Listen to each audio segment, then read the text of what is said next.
नमस्कार, देवभूमि समाचार में आपका स्वागत है। आपके साथ मैं रीना झा बालियान। खबरों का रुख करेंगे, लेकिन उससे पहले एक नजर डालते हैं इस वक्त की हेडलाइंस पर। धामी कैबिनेट बैठक में बड़े प्रस्ताव पर लगी मुहर। चाइल्ड केयर लीव के दौरान 2 साल का 100% वेतन दिए जाने को मंजूरी। खनन विभाग के तहत मशीन से खनन किए जाने को मंजूरी। 2 फरवरी को अयोध्या जाएगी धामी कैबिनेट। रामलला के करेंगे दर्शन। हर जिले से 10-10 कार्यकर्ताओं को भी अयोध्या भेजेगी बीजेपी।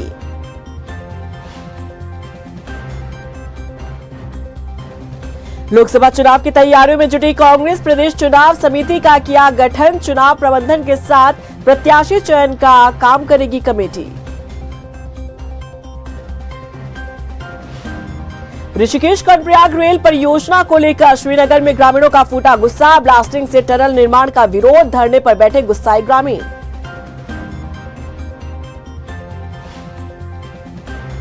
और चलिए अब बुलेटिन की शुरुआत कर लेते हैं। सीएम धामी की अध्यक्षता में प्रदेश मंत्रिमंडल की बैठक आयोजित की गई, जिसमें अलग अलग विभागों के कई प्रस्तावों पर फैसला लिया गया।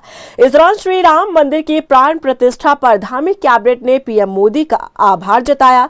चलिए ग्राफिक्स के जरिए आपको दिखाते हैं कि मंत्रिमंडल की बैठक में किन फैसलों पर मुहर लगी है। अलग अलग विभागों में सहायक अभियंता को फील्ड में जाने का भत्ता मिलेगा। अधिकारियों के वाहन भत्ता को भी बढ़ाया गया। 1200 से बढ़ाकर 4000 किया गया। चाइल्ड केयर लीव 2 साल का 100% वेतन दिए जाने के प्रस्ताव पर मुहर लगी है। श्रम विभाग के तहत जो कोड बनी है उन्हें वापस लिया जाएगा। खनन विभाग के तहत मशीन से खनन किए जाने को मंजूरी मिली, लेकिन वीडियो रिकॉर्डिंग की जाएगी। खनन विभाग में 6 डिस्ट्रिक्ट माइनिंग ऑफिसर और 1 डीजी के पीए के पद को मंजूरी मिली। देहरादून में पुरानी जेल परिषद से बार एसोसिएशन को 30 साल के लिए लीज पर दिए जाने को मंजूरी मिली। पशु चिकित्सा के तहत पदों की नियमावली में बदलाव। कई नए पद स्वीकृत। खेल विभाग में पदक लाने वाले खिलाड़ियों को 4% कोटा बहाल करने को लेकर विधेयक लाया जाएगा। कैबिनेट ने मंजूरी दी। विधानसभा सत्र में लाया जाएगा विधेयक। साहसिक पर्यटन में भर्ती के लिए शीतलीकरण किया गया। आपदा प्रबंधन के तहत रुके हुए बिलों का भुगतान करने पर मंजूरी मिली। पंचायती राज विभाग जुड़वा बच्चे वाले प्रत्याशी भी चुनाव लड़ पाएंगे।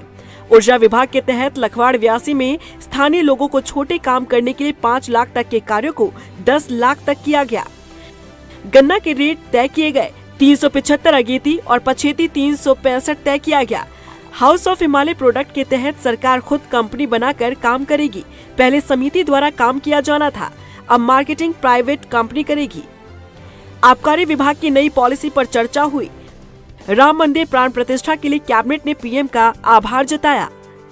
उत्तरकाशी के जादूंग गांव को केंद्र सरकार द्वारा वाइब्रेंट विलेज में शामिल किया गया है। अब प्रदेश सरकार गांव को फिर से आबाद करने के लिए और पर्यटन को बढ़ावा देने के लिए होम स्टे योजना के तहत ग्रामीणों को जोड़ेगी, जिसके लिए होम स्टे योजना के नियमों को शिथिलीकरण किया गया है। साथ ही गाँव में होम स्टे के प्रचार प्रसार को पर्यटन विभाग द्वारा किया जाएगा। विभागों में जो सहायक अभियंता हैं, कार्य करते हैं, उनको सरकारी कार्य के लिए फील्ड में जाना पड़ता है। तो अभी तक उनको वाहन भत्ता अनुमन्य नहीं था, तो कैबिनेट ने इस पे आज वाहन भत्ते की स्वीकृति दी। 4000 रुपया प्रति माह। दूसरा मत भी वित्त विभाग का था।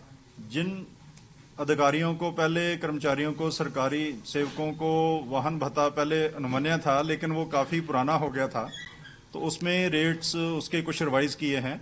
अब नया रेट 1200 से 4000 तक विभिन्न लेवल के लिए तय किया गया है।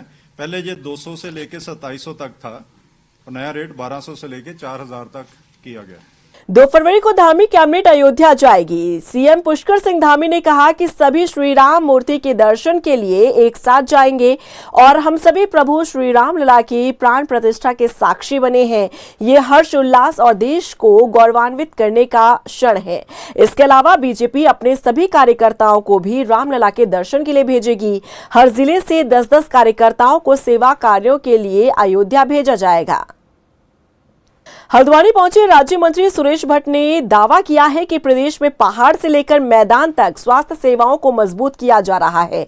उन्होंने कहा कि प्रदेश में स्वास्थ्य के ढर्रे को सुधारने के लिए सरकार खाली पदों को भरने का काम कर रही है ताकि राज्य के आखिरी व्यक्ति तक बेहतर स्वास्थ्य सुविधाएं पहुंचाई जा सके। प्रदेश की सरकार उत्तराखंड के प्रत्येक नागरिक को उत्तम स्वास्थ्य सेवाएं मिले और उसको त्वरित स्वास्थ्य की सुविधा प्राप्त हो, इसके लिए कटिबद्ध है, लगातार प्रयास कर रही है। अभी हम लोगों ने स्वास्थ्य के क्षेत्र में 1376 ऐसे नर्सिंग अधिकारियों को अभी उनका चयन करके उनको नियुक्ति पत्र दे दिए।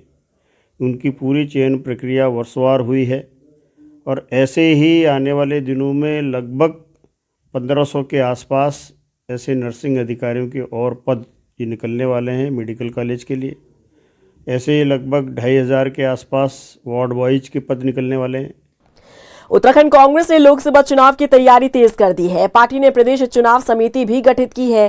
कांग्रेस प्रदेश अध्यक्ष करण माहरा की अध्यक्षता में 28 सदस्यीय समिति गठित की गई। कांग्रेस प्रदेश प्रवक्ता शिषपाल सिंह बिष्ट ने बताया कि ये समिति चुनाव प्रबंधन के साथ ही प्रत्याशी चयन का काम करेगी। 2024 के लोकसभा चुनाव में कांग्रेस पार्टी कोई भी कोर कसर नहीं छोड़ना चाहती। 28 तारीख को कांग्रेस पार्टी के आदरणीय राष्ट्रीय अध्यक्ष मल्लिकार्जुन खड़गे जी देहरादून में विशाल कार्यकर्ता सम्मेलन को संबोधित करने वाले हैं और पूरे चुनाव के प्रबंधन के लिए केंद्र ने जो है इलेक्शन कैंपेन कमेटी की जो है घोषणा कर दी है। उसमें 28 वरिष्ठ नेताओं को जगह मिली है और फ्रंटल प्रकोष्ठों के 4 अध्यक्षों को भी उस कमेटी में जगह मिली है। ये कमेटी जो है पूरे चुनाव का प्रबंधन, कहाँ जनसभाएं होनी है, कौन से मुद्दे जो है चुनाव में प्रमुखता से रहेंगे और क्या अन्य प्रबंधन चुनाव में किए जाने चाहिए, उसके बारे में ये पूरी इलेक्शन कैंपेन कमेटी चुनाव को देखरेख करेगी और इसीलिए इस कमेटी का गठन किया गया। उधर रुड़की में उत्तराखंड कांग्रेस ने कार्यकर्ता संवाद कार्यक्रम का आयोजन किया, जिसमें कांग्रेस प्रदेश अध्यक्ष करण माहरा के साथ ही पार्टी के दिग्गज नेताओं ने हिस्सा लिया। इस दौरान करण माहरा ने प्रदेश सरकार पर हमला किया। करण माहरा ने बताया कि उन्होंने 28 जनवरी को कांग्रेस के प्रस्तावित विराट सम्मेलन को राजधानी देहरादून के परेड ग्राउंड में आयोजित करने की अनुमति मांगी, लेकिन सरकार ने इनकार कर दिया। माहरा ने कहा कि बीजेपी सरकार को डर है कि कहीं कांग्रेस के राष्ट्रीय अध्यक्ष मल्लिकार्जुन खड़गे के आने से उत्तराखंड की फिजाओं में बदलाव न आ जाए।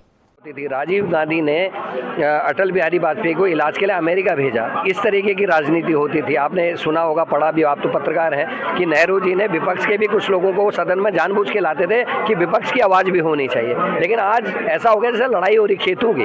और मल्लिकार्जुन खड़गे कांग्रेस के राष्ट्रीय अध्यक्ष हैं, उनके लिए परेड ग्राउंड देने से सरकार और मंत्री और डीएम ने मना कर दिया।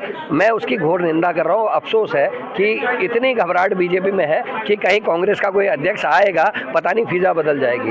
देश के लोगों से परिवर्तन का आह्वान करने के लिए, संसदीय लोकतंत्र को बचाने की प्रार्थना करने के लिए, गांधी, नेहरू, अंबेडकर की लीगेसी, भारत के संविधान और सामाजिक न्याय और आरक्षण को बचाने के लिए की प्रार्थना करने के लिए हमारे राष्ट्रीय अध्यक्ष मल्लिकार्जुन खड़गे जी, जो अपने आप में गांधी, नेहरू, अंबेडकर की लीगेसी के प्रतीक पुरुष हैं, वो पधार रहे हैं और उनके स्वागत के लिए हमारे कार्यकर्ता उमड़ घुमड़ करके बड़ी संख्या में देहरादून पहुंचेंगे, इसका मुझे भरोसा है। और आज रुड़की के कार्यकर्ताओं का जोश देख करके संख्या में हरिद्वार से हमारे कार्यकर्ता देहरादून पहुंचे। राजधानी देहरादून में कांग्रेस प्रदेश उपाध्यक्ष सूर्यकांत धस्माना ने प्रेस कॉन्फ्रेंस कर प्रदेश सरकार को आड़े हाथों लिया। कांग्रेस प्रदेश उपाध्यक्ष सूर्यकांत धस्माना ने कहा कि पूरे देश में कांग्रेस के कार्यक्रम में बीजेपी यहां पर दिक्कतें डालने का काम कर रही है, जिसका एक उदाहरण असम से सामने आता हुआ नजर आ रहा है, तो वहीं दूसरा उदाहरण उत्तराखंड की बीजेपी सरकार पेश कर रही है। दरअसल कांग्रेस 28 जनवरी को राजधानी देहरादून में अपने विराट सम्मेलन का आयोजन कर रही है, लेकिन जिला प्रशासन ने कार्यक्रम को परेड ग्राउंड में करने की अनुमति रद्द कर दी है। ऐसे में सूर्यकांत धस्माना ने कहा कि अगर अनुमति नहीं मिलती है तो कांग्रेस अपने कार्यक्रम सड़कों पर करेगी। देखिए, आगामी 28 जनवरी को कांग्रेस के राष्ट्रीय अध्यक्ष माननीय मल्लिकार्जुन खड़गे जी का प्रस्तावित कार्यक्रम देहरादून का, जिसमें वो उत्तराखंड के सभी बूथ लेवल के कार्यकर्ताओं से संवाद करने वाले हैं। उसके लिए राजधानी देहरादून में परेड ग्राउंड की परमिशन हमने जिला प्रशासन से मांगी थी, जिला प्रशासन ने सरकार पे छोड़ दिया। सरकार से बात कर रहे हैं तो सरकार कह रही है कि हम दिल्ली से पूछेंगे, यानी कि देहरादून में अगर कार्यक्रम कराना है तो दिल्ली से परमिशन आएगी। जिला प्रशासन की जिम्मेदारी है कि अगर राष्ट्रीय पार्टी का, किसी भी पॉलिटिकल पार्टी का अगर कोई इतना बड़ा नेता आ रहा है तो उसकी परमिशन देने का काम जिला प्रशासन का है। लेकिन जिला प्रशासन राजनीतिक दबाव में, भारतीय जनता पार्टी के दबाव में हमारे राष्ट्रीय अध्यक्ष का कार्यक्रम न हो, इसके लिए वो पूरी ताकत लगाए हुए हैं। युवा कांग्रेस की तरफ से लोकसभा चुनाव को लेकर रोजगार दो न्याय दो का पोस्टर जारी किया गया है। इसमें एक मोबाइल नंबर जारी किया गया है जिस पर मिस कॉल देकर बेरोजगार युवा इस मुहिम से जुड़ सकेंगे। इसके साथ ही युवा कांग्रेस के कार्यकर्ता घर घर जाकर युवाओं को इस मुहिम से जोड़ेंगे। युवा कांग्रेस के प्रदेश प्रभारी यहां पर शिवी चौहान ने कहा कि सरकार ने रोजगार देने को लेकर देश के युवाओं के साथ जो अन्याय किया है उसी के खिलाफ ये मुहिम है। देखिए, ये देश के बेरोजगारों की आवाज उठाने के लिए है। आज देश के प्रधानमंत्री ना तो ये बता पा रहे हैं कि देश में कितने लोग, कितने युवा बेरोजगार हैं, ना ये आंकड़ा दे पा रहे हैं कि एक साल में उन्होंने कितने युवाओं को रोजगार दिया। तो हमारा सवाल देश के प्रधानमंत्री जी से भी है कि कम से कम वो प्रेस के माध्यम से आके तो बताएं, प्रेस कॉन्फ्रेंस करके देश के युवाओं को तो बताएं कि कितने करोड़ रोजगार उन्होंने दिए।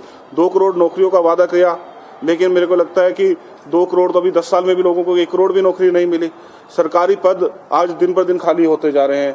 जो हमारे लोग हैं वो रिटायर हो जाते हैं, सरकारी नौकरियों में पद नहीं भरे जा रहे हैं। युवाओं को लोन नहीं मिल पा रहा है। सिर्फ जो बड़े घराने हैं उनको लोन दिए जा रहे हैं, उनके लोन माफ किए जा रहे हैं। रोजगार दो न्याय दो मुहिम, जिसको हम आज ऑफिशियली लॉन्च किया है, उस मुहिम के माध्यम से हम इस प्रदेश के हर दरवाजे तक पहुंचना हमारा लक्ष्य है। एक मिस कॉल नंबर भी जारी किया गया है जिसके माध्यम से हम चाहते हैं कि युवा हमसे जुड़े, मिस कॉल करें और हमारे साथ जुड़ें और संवाद स्थापित हो, ताकि वो अपनी समस्याओं को और विस्तार से हमारे समक्ष रख पाएं और हम उनकी लड़ाई जैसे पहले से लड़ते आए हैं उसको समाधान तक पहुंचा पाएं। क्योंकि ये एक राजनीतिक विमर्श है और हमें एक मजबूत राजनीतिक विकल्प के रूप में लोगों के बीच में जाना है। और युवा इस समय अगर उम्मीद से देख रहा है तो कांग्रेस पार्टी की तरफ देख रहा है। वहीं अल्मोड़ा लोकसभा सीट के कांग्रेस प्रभारी जीतराम ने पदाधिकारियों के साथ बैठक की। उन्होंने कहा कि अल्मोड़ा के सभी 6 संगठन को मजबूत बनाकर जिले में कांग्रेस को मजबूत किया जाएगा। और इसके साथ ही उन्होंने कहा कि कांग्रेस उत्तराखंड की सभी सीटों पर जीत के इरादे से चुनाव मैदान में उतरेगी। आज से हमने ये शुरू किया है कैंपेन। आज अल्मोड़ा जिले की हमारी आज मीटिंग है, यहाँ पर पूरे ब्लॉक अध्यक्ष, पीसीसी और हमारे जितने पदाधिकारीगण हैं उसमें। और आज हम बेसिकली अपने संगठन पे यहाँ पर बात रखेंगे कि हमारा संगठन कहाँ पर किस रूप में है, ब्लॉकों की क्या स्थिति है, बूथों की क्या स्थिति है, जिले की क्या स्थिति है, और उसका हम आज इवोल्यूशन करेंगे कि हमारे संगठन में क्या गतिविधियाँ हैं और कितने पदाधिकारी वगैरह वो पूर्ण है नहीं है, किस तरह से संगठन को मजबूत करना है, उस पर आज चर्चा होगी। क्या नया चेहरा देंगे लोकसभा में या वही? अब देखिए, ये तो अभी हम संगठन की बात करेंगे। चेहरा दूसरे पार्ट में है, हमारा पहले पार्ट में हमारा संगठन पे है। पीएम मोदी का dream project Rishikesh Karnaprayag railway line अब लोगों के लिए परेशानी का सबब बन रहा है। यूं तो टनल का काम तेजी से चल रहा है, लेकिन इसके निर्माण में हो रही ब्लास्टिंग के कारण लोगों के घरों में दरारें पड़ रही है, जिसके विरोध में 21 जनवरी से ग्रामीणों का धरना जारी है। ऐसे में ये लोग प्रशासन से मुआवजे की मांग कर रहे हैं। देखिए रिपोर्ट। ऋषिकेश कर्णप्रयाग रेल परियोजना से पड़ने लगी दरार, ब्लास्टिंग ने की लोगों की नींद हराम। गुस्साए ग्रामीणों ने दिया धरना। क्या आधार में पड़ जाएगी रेल परियोजना? रेलवे प्रशासन मुर्दाबाद, मुर्दाबाद, मुर्दाबाद, हल्ला बोल, हल्ला बोल। रेलवे प्रशासन होश में आओ, होश में आओ, होश में आओ। हाथों में पोस्टर बैनर लिए ये हैं नरेंद्र नगर के बल्दिया खान गांव के लोग, जो शासन प्रशासन के खिलाफ हल्ला बोल कर रहे हैं। हल्ला बोल इसलिए क्योंकि पीएम मोदी का dream project Rishikesh Karnaprayag railway tunnel निर्माण में जो ब्लास्टिंग की जा रही है, उसके कारण ग्रामीणों के घरों में दरारें पड़ने लगी है। तस्वीरों में देखा जा सकता है कि टनल निर्माण में जो ब्लास्टिंग की गई, उसके कारण घरों की दीवारें टूटने लगी हैं। कहीं ये दीवारें जर्जर हो चुकी हैं, जो किसी भी वक्त हादसे को न्योता दे सकती है।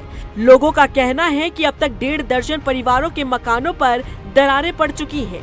पानी स्रोत सूखने जैसी समस्या पेश आ रही है। पिछले 2 सालों से शासन प्रशासन और रेलवे विकास निगम से समस्याओं को हल करने की मांग की जाती रही, लेकिन अभी तक इस पर कोई कदम नहीं उठाया गया। यही कारण है कि ग्रामीणों ने फिर से धरना प्रदर्शन की राह पकड़ ली है। और टनल निर्माण का काम ग्रामीणों ने रुकवा दिया है। राजस्व विभाग और रेलवे विभाग सुनने के लिए राजी नहीं है। कभी बॉल इस पाले में फेंकते हैं तो कभी बॉल उस पाले में खेलते हैं। तो ये इस तरीके का जो घटिया मैच खेला जा रहा है, ये बहुत ही दुर्भाग्यपूर्ण है। अगर जल्दी हमारे लोगों की मांग नहीं मानी गई, हमारी सिंपल सी मांग है कि हमारे लिए जो हमारे लोगों के जो मुआवजे बनाए गए हैं उस मुआवजे को दिया जाए। दूसरी मांग है कि हमारे जिनके भी घर जो है जद में खतरे की जद में आ रहे हैं उनको सरकारी नौकरी दी जाए।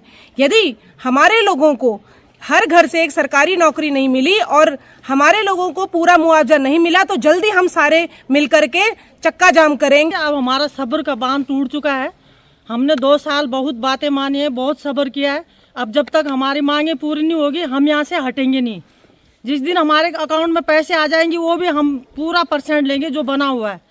अब रेलवे वाले बोल रहे हैं कि राजस्व पे थोप रहे हैं, राजस्व रेलवे पे थोप रहा है। जब तक हमारे मांगे पूरी नहीं होंगे हम यहाँ से हटने वाले नहीं है। बता दें कि 21 जनवरी से इन लोगों का ये प्रदर्शन जारी है। गुलर स्थित रेलवे टनल के मुहाने पर तंबू गाड़कर ये लोग डटे हुए हैं। आज धरने का चौथा दिन है, लेकिन अभी तक कोई भी अधिकारी इनकी सुध लेने वाला नहीं पहुंचा, जिसके कारण ग्रामीणों का गुस्सा और भी ज्यादा बढ़ने लगा है। ये धरना प्रदर्शन ऐसे ही चलता रहेगा जब तक कि लोगों के अकाउंट में पैसे नहीं आए, और पैसे भी पूरा मुआवजा मिलना चाहिए, अन्यथा ये धरना अब रुकेगा नहीं। ये जो परसेंटेज का हिसाब है ये समझ में नहीं आ रहा है कि ये परसेंटेज किस आधार पे, किसी का मकान अगर क्षति हुआ है तो उसको पूरा मुआवजा मिलना चाहिए, वो कैसे अपने मकान को सुधारेगा? ये सवाल मेरा शासन प्रशासन से है, और जब तक इनको पूरा मुआवजा नहीं मिलेगा तो परसेंटेज का कोई जिक्र नहीं होगा इसमें। अब जो है हमारा पूरा घर किसी का टूट गया, किसी का दरार, मेरे चौक पे भी सारी टूट गया। आगे से मेरा मकान ये सामने है, और जब मेरा ये चौक टूट जाएगा तब मेरा पूरा घर भी जाएगा। विकास लोगों की जरूरत है, लेकिन इसके कारण होने वाली दिक्कतों पर भी जिम्मेदार लोगों को ध्यान देना होगा। ऋषिकेश कर्णप्रयाग रेलवे लाइन के निर्माण से पिछले 2 सालों से ग्रामीणों ने अपनी समस्या शासन प्रशासन के सामने रखने का काम किया, लेकिन हैरानी की बात है कि अभी तक ग्रामीणों की परेशानी को दूर करने के लिए कोई भी कदम नहीं उठाया गया। इसमें कोई दो राय नहीं कि ब्लास्टिंग के कारण लोगों के घरों में दरारें पड़ने लगी है, लेकिन समय रहते इस पर ध्यान न देना शासन प्रशासन की लापरवाही को दर्शाता है। उत्तराखंड में मौसम की बात करें तो अभी तक बारिश और बर्फबारी नहीं हुई है, जिसकी वजह से कड़ाके की ठंड और कोहरे से लोग परेशान हैं। लेकिन अब मौसम विभाग ने 26 तारीख को बारिश और बर्फबारी की आशंका जाहिर की है, और अगर बारिश होती है तो मैदानी इलाकों में कोहरे से निजात मिल सकती है। आगे भी फिर होने की उसकी संभावना 26-27 अगर बात करें तो रहेगा कोहरा जो है, तो एकदम साफ होने वाला नहीं है। और ये जो शीत दिवस या शीत लहर की बात है तो ये भी 2 दिन आप कह सकते हैं कि वो चीज़ें वहाँ रहेगी।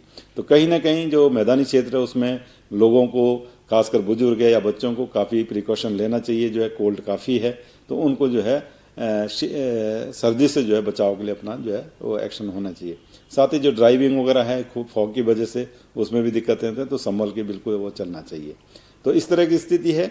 उसके बाद आगे देखते हैं कि क्या आगे होगा। अगर 5-6 दिन बाद मैं बात करूं तो ऐसे 31-1 में एक दिख रहा कि एक सिस्टम आएगा और थोड़ी एक्टिविटी बढ़ेगी, परंतु थोड़ा दूर है उसका प्रिडिक्टेबिलिटी अगर बोलें तो थोड़ा चेंजेस भी उसमें आते हैं।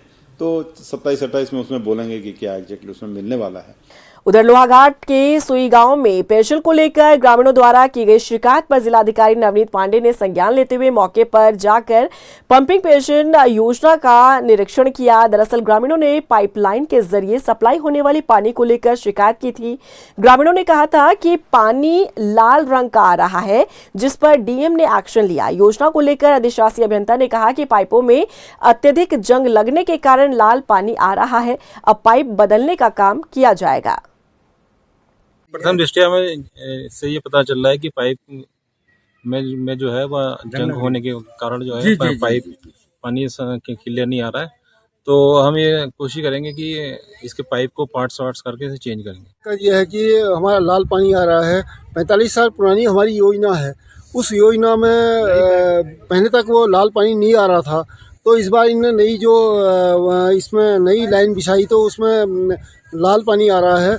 हल्द्वानी में सड़क चौड़ीकरण को लेकर प्रशासन ने प्रभावित व्यापारियों की सुनवाई की है। बता दें कि सुनवाई में व्यापारियों ने अपने अधिवक्ताओं के साथ मिलकर अपनी भूमि और भवन संबंधी दस्तावेजों को मुख्य नगर आयुक्त पंकज उपाध्याय, सिटी मजिस्ट्रेट और एसडीएम को दिखाया है।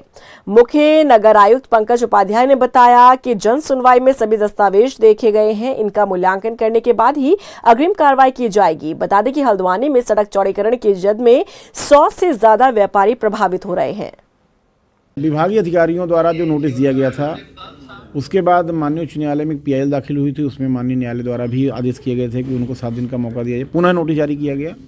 कुछ लोगों को 24 तारीख का समय दिया गया, कुछ लोगों को 25 तारीख का समय दिया गया है।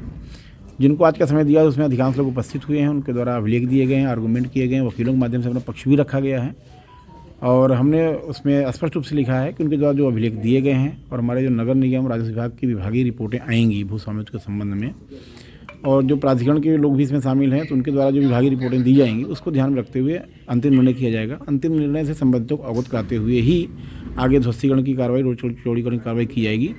लोहाघाट में पेयजल निगम और जल संस्थान के कर्मी अपनी मांगों को लेकर सांकेतिक धरने पर बैठे हैं। नाराज कर्मियों का आरोप है कि सरकार पेयजल निगम और जल संस्थान को खत्म करने की साजिश रच रही है।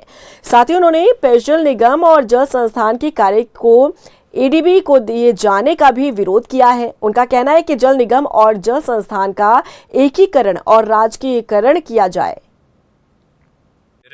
और अगर इस संबंध में हमारी जो मांग अगर नहीं सुनी जाती, कलम जो है जिला प्रशासन के माध्यम से जिला मुख्यालय चंपावत में एक बहुत विशाल रैली निकालने जा रहे हैं और उसके बाद भी अगर हमारी जो है मांगे नहीं सुनी जाती हैं तो 27 तारीख से हम जो है पूर्ण रूप से निर्माण कार्यों का जो साइट में संचालित योजना हो रही है उनका और इसका पूर्ण रूप से कार्य बहिष्कार करेंगे। और उसके बाद भी अगर हमारी मांगे नहीं मानी जाती हैं तो 31 तारीख से जो है हमारी क्रांति कार्यकारिणी की बैठक के पश्चात पूर्ण रूप से हड़ताल हो जाएगी और जिसकी पूर्ण जिम्मेदारी शासन और प्रशासन। रुद्रपुर में बालिका दिवस के मौके पर एकल अभियान समिति ने नागपुर में हुई राष्ट्रीय खेल प्रतियोगिता में विजेता रही महिला कबड्डी टीम को सम्मानित किया। वहीं इस मौके पर एकल अभियान समिति के खेल प्रभारी भारत भूषण चोग ने कहा कि ये सम्मान और गौरव का विषय है कि दुर्गम क्षेत्र के रहने वाली बालिकाओं ने उत्तराखंड का नाम रोशन किया है। दोबारा से बालिका दिवस की बधाई देता हूं और आपके फाइनल मैच जीतने की भी बधाई देता हूं कि आपने उत्तराखंड का नाम रोशन किया। भारत माता की जय, भारत माता की जय। बीते दिन ऋषिकेश क्षेत्र में 2 पक्षों में मारपीट के कारण एक 17 साल की युवती के सिर पर चोट लगने से उसकी मौत हो गई। एसएसपी अजय सिंह ने बताया कि इसमें 7 आरोपियों के खिलाफ आईपीसी की धारा 304 के तहत मुकदमा दर्ज किया गया है। 4 आरोपियों को गिरफ्तार भी कर लिया गया है, बाकी की तलाश की जा रही है। ऋषिकेश में रात्रि में वहाँ पर एक कोई गाना चल रहा था जिसपे 2 परिवार जो बिहार के रहने वाले वहाँ पर उनका कुछ आपसी कहासुनी हो गई, क्योंकि किसी तरह का नृत्य करने पर वहाँ पर डांस करने पर आपत्ति व्यक्त की गई थी, जिस पर दोनों परिवारों के बीच में कहासुनी हुई और बाद में वहाँ पर झगड़ा होने के बाद आवेश में आकर एक लड़की 17 साल की नाबालिग थी, उस पर कुकर से हमला वार कर दिया था। क्योंकि उस रात्रि में उस झगड़े की सूचना पुलिस को नहीं मिली थी और उन्होंने उसको अस्पताल में एडमिट कराया था। कोई जाहिरा चोट नहीं थी, लेकिन इंटरनल हेमरेज होने के कारण अगले दिन जो है युवती की जो है मृत्यु हो गई थी, जिसके आधार पर पुलिस को सूचना दी गई और पुलिस और 7 लोग के खिलाफ नामजद मुकदमा उसमें दर्ज कराया। अभी इसमें से 4 लोग की इसमें गिरफ्तारी 304 आईपीसी में दर्ज करके उनको अरेस्ट कर लिया गया। बाकी लोग की तलाश की जा रही है। और इसी के साथ फिलहाल इस बुलेटिन में बस इतना ही, लेकिन चलते चलते एक नजर डालते हैं इस वक्त की हेडलाइंस पर। धामी कैबिनेट बैठक में बड़े प्रस्ताव पर लगी मुहर। चाइल्ड केयर लीव के दौरान 2 साल का 100% वेतन दिए जाने को मंजूरी। खनन विभाग के तहत मशीन से खनन किए जाने को मंजूरी। 2 फरवरी को अयोध्या जाएगी धामी कैबिनेट। रामलला के करेंगे दर्शन। हर जिले से 10-10 कार्यकर्ताओं को भी अयोध्या भेजेगी बीजेपी।